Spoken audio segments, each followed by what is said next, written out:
Hey, I'm Chris. Welcome to the podcast Highways and Byways. This week, let's look at what happened in Texas in 1973 and some things you can do in Corpus Christi.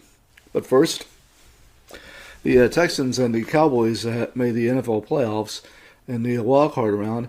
The Texans beat the Browns in the AFC wild card round, while the Cowboys lost to the Packers in the NFC wild card round. And there was talk about Mike McCarthy's future in Dallas. I heard that on ESPN on the Sports Talk Radio. Anyway, the Texans will play at the Ravens in the division round this weekend. The Ravens are a Super Bowl pick, by the way. Anyway, it got cold this past few days over the weekend with temps in the teens. Had to miss work on Sunday and Monday. Didn't want to take a chance driving on ice. And also sleeted. That's why I didn't go to work. Anyway, here's a look back at what happened in Texas in 1973. I was 3 years old, going on 4 years old. My sister, she was 2, going on 3.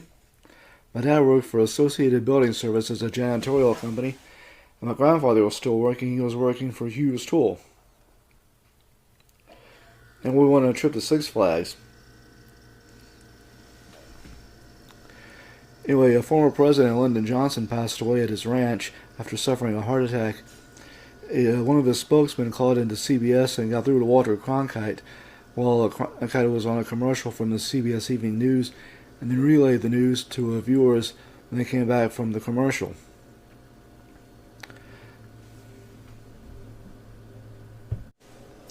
The brothel, the Chicken Ranch, Fort Walters and Mineral Wells, Mind Dynamics, which is a seminar company, and Peacock Military Academy closed.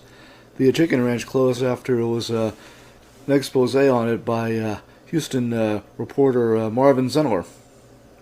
Dallas station, TV station, that is, KMEC TV Channel 33 went off the air.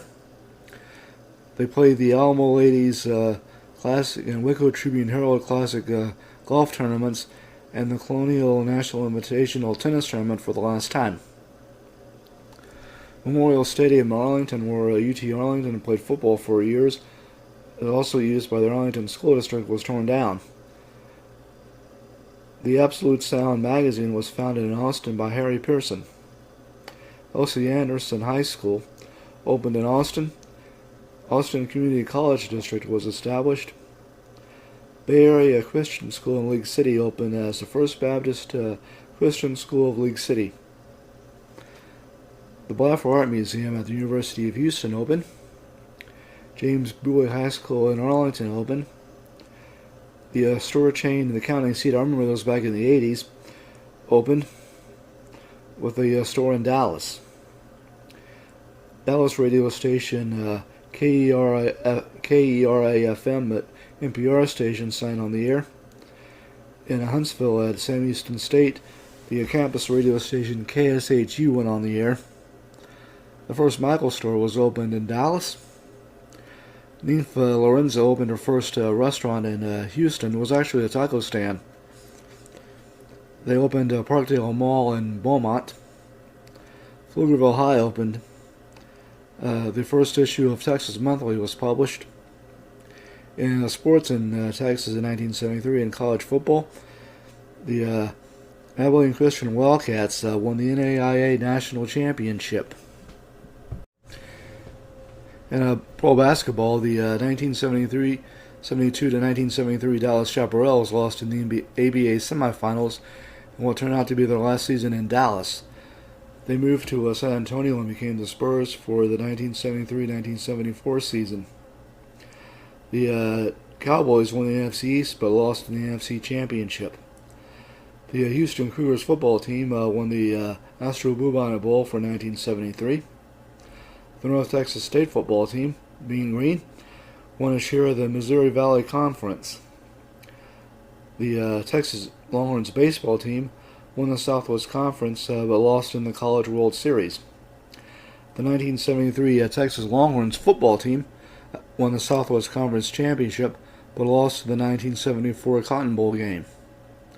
In high school football, John Tyler won state in Class 4A, Quarrel won state in 3A, Friendswood once stayed in 2A. Troop once stayed in Class A. Big Sandy once stayed in Class B. And Cherokee once stayed in 6-man. Coming up, things you can do in Corpus. But first, here's a look at a ghost town. It's called Albert, Texas.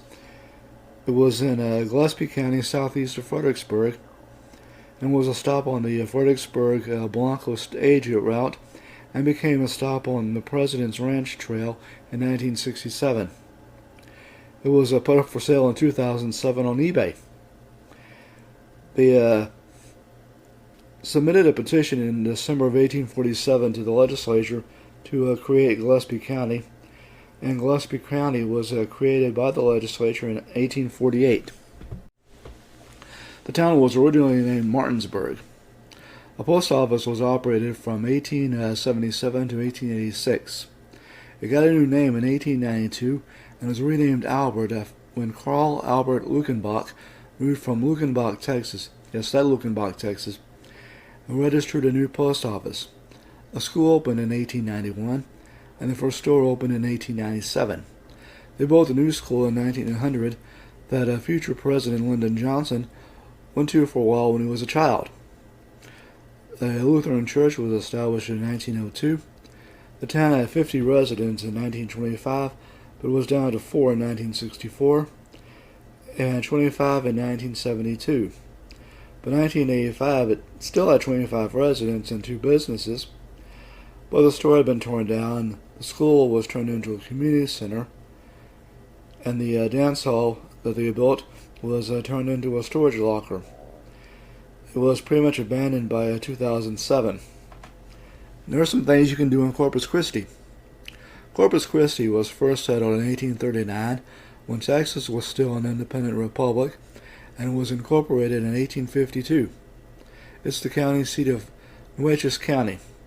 Some of the places you can go there are the Texas State Aquarium, the aircraft carrier Lexington, the Salina Museum, the Corpus Christi Museum of Science and History, Mustang Island State Park, White Cat Beach, the Texas Sea Life Center, the South Texas Botanical Gardens and Nature Center, Padre Island National Seashore, Harbor Bridge, the Art Museum of South Texas, downtown Corpus Christi, and the Salina Memorial Statue. You can also watch a Corpus Christi Hooks game at Whataburger Field. They're the AA affiliate of the 2-time World Series champion Houston Astros. You can also go on sightseeing tours like scavenger hunts or ghost hunts. There's a podcast I just started following. It's called My Heart of Texas. It's hosted by longtime Houston newscaster Sheriff Fryer, and it's about being a Texan.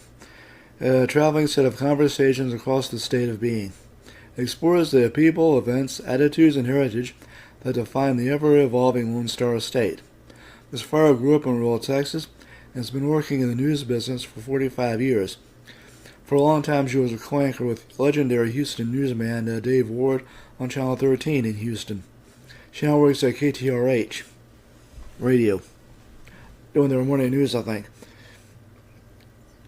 You're going to find that through a podcast through a Spreaker, and also I think on the KTRH website and iHeart.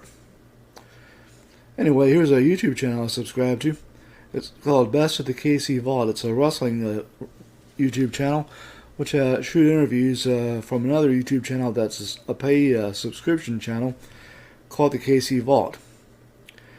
Shoot means in wrestling means real. It has interviews with the wrestlers and those who've worked in wrestling, like Tully Blanchard, the Honky Tonk Man, Hacksaw Jim Duggan, J.J. Dillon, Magnum T.A., Greg the Hammer Valentine, Jim Cornette, Eric Bischoff, Bruce Pritchard, Kevin Nash, Sean Waltman, Raven, and Kevin Sullivan. Now, before I go, here's a couple of things. First, from the good book. It's from the book of Isaiah, chapter 1, verse 17, and it says, "Want to do right, seek justice, encourage the oppressed, defend the cause of the fatherless, pin the case of the widow." Oh, and do you know what falls but never needs a bandage? The rain. I want to thank you for checking out this podcast. I not only hosted it, but I wrote and produced it. So leave a like, a rating, a follow, and hit the download button, and I'll see you next time.